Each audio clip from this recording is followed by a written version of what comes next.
চট্টগ্রাম জেলার আনোয়ারা থানার officer in charge Sohel আহমেদকে থানা থেকে প্রত্যাহার এবং তার বিভিন্ন অনিয়ম দুর্নীতি তদন্ত করে শাস্তিমূলক ব্যবস্থা গ্রহণের জন্য আইজিপিস কমপ্লেইন সেলে আবেদন জানিয়েছেন মোহাম্মদ ইদ্রিস নামে এক বৃদ্ধ।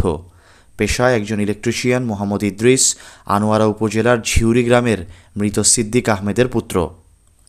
4 এপ্রিল শনিবার পাঠানো এক অভিযোগে 80-র দশকে চট্টগ্রাম মহানগর আওয়ামী লীগের অফিস সহকারী 65 বছর বয়সী বৃদ্ধ মোহাম্মদ ইদ্রিস বলেছেন, গত 8 এপ্রিল বিকেল 4:45টার দিকে তার বাড়ির পাশে 2 ভাইয়ের মধ্যে ঝগড়া থামাতে যান তিনি।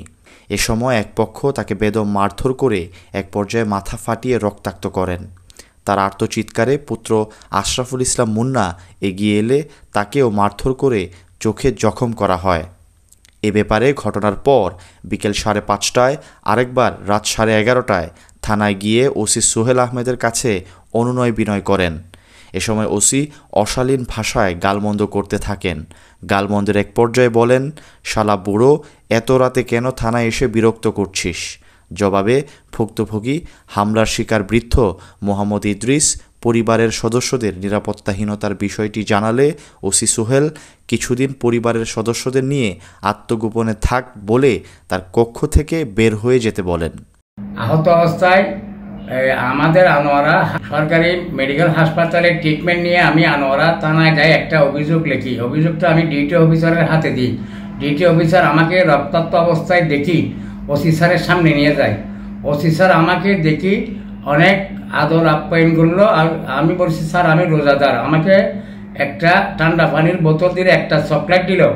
উনি করতেছে, অনেক দুঃখ প্রকাশ করলো যে এরকম বৃদ্ধ একজন রোজাদারকে কীভাবে এইভাবে আহত করা হলো ইফতারের আগে। ডাইকা একজন দারোগাকে ডাকলো, ডাইকা বলে যে তুমি তাড়াতাড়ি আজকে রাতের মধ্যে যে আসামিগুলো আছে ওই আসামিগুলোকে ধরে নিয়ে আসো আমার সামনে, এরকম কাজ করতে পারি কিনা। তখন আমাকে বলছে, ঠিক আছে তুমি বাড়ি চলে যাও, বাকিটা আমি কি করব, আমি আমার পুলিশ বাহিনী গিয়ে ওদেরকে খুঁজে ধরে নিয়ে আসবে।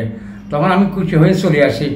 দেখি যে রাত 9টার সময় ওই পুলিশ বাহিনী আসলো। আইসে দেখি যে আমাদের আসামিদের সাথে খোঁজ গল্প করি, বলে যে হোটেল টেনারে চলে আসো, তোমাদের সাথে কথা আছে। তখন ওই জায়গায় আমার একটা মনে সন্দেহ জাগে। সন্দেহ জাগার পরে দেখি যে রাত 10টার সময় আসামিরা এসে আমার ঘরের সামনে হুমকি টুমকি হিট পাথর এই ধরনের করে।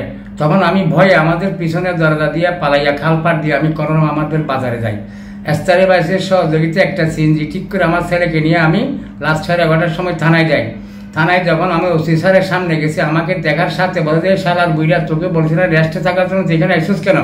তা বলেছি, স্যার এই ঘটনা আপনার ওই যে তারকা পুলিশ বাহিনী গিয়ে এই ধরনের আসামির সাথে খোঁজ গল্প করলো, করার পর ওরা এসে আমার ফ্যামিলিতে আক্রমণ শুরু করছে।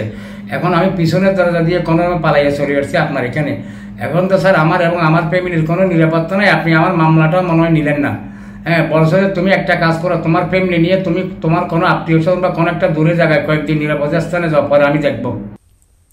নিরুপায় হয়ে মাথায় গুরুতর জখম এবং বেদম মারধরের ফলে আঘাতে অসুস্থ অবস্থায় আনুমানিক রাত 1টার দিকে চট্টগ্রাম শহরে এসে এক আত্মীয়র বাসায় আশ্রয় নেন ইদ্রিস।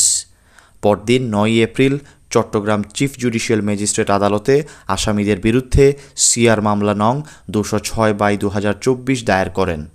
জুডিশিয়াল ম্যাজিস্ট্রেট 6 এর সিনিয়র ম্যাজিস্ট্রেট নুরুল হারুন মামলাটি আমলে নেন এবং আনোয়ারা থানার ওসিকে মামলাটি রেকর্ড করার নির্দেশ দেন। এতে ওসি সোহেল আহমেদ ক্ষিপ্ত হয়ে যান এবং আসামিদের থানায় ডেকে নেন। ঘটনার 9 দিন পর মনোয়ারা বেগম নামে এক মহিলা বাদী করে 18 এপ্রিল রাত 10:30টায় পাল্টা মামলা নেন।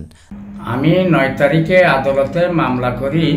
অতি ক্ষুব্ধ হয়ে আমার আসামিদেরকে ডাকি নিয়ে একটা মহিলাকে বাদী বানাইয়া এখন আমার নামে একটা মিথ্যা মামলা করে 354 ধারা 326 ধারা, যেন আমি জামিন না পাই। সাজানো মিথ্যা উদ্দেশ্য প্রণোদিত মামলা থেকে 23 এপ্রিল মোহাম্মদ ইদ্রিস সহ মামলার সব আসামি চট্টগ্রাম চিফ জুডিশিয়াল ম্যাজিস্ট্রেট আদালতে আত্মসমর্পণ করে জামিন আবেদন করেন।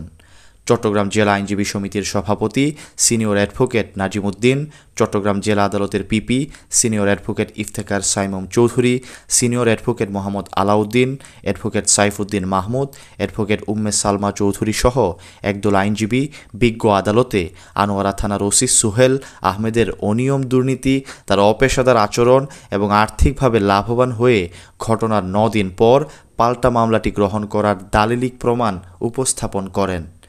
Senior judicial magistrate Nurul Harun উপস্থাপনকৃত দলিলাদি ও যুক্তিতে সন্তুষ্ট হয়ে জামিন মঞ্জুর করেন।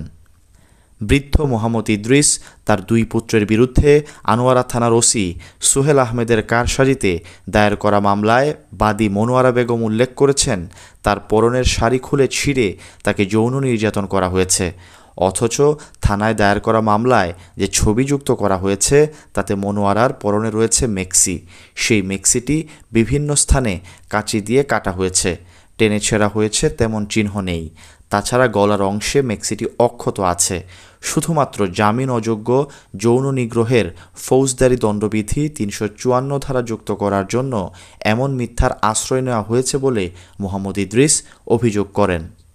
মনোয়ারা বেগম আমার বিরুদ্ধে একটা মিথ্যা মামলা করেছে। এই মামলায় লেখছে যে আমি এবং আমার 2 ছেলে মনোয়ারা বেগমের পরনের শাড়ি খুলে ফেলছি।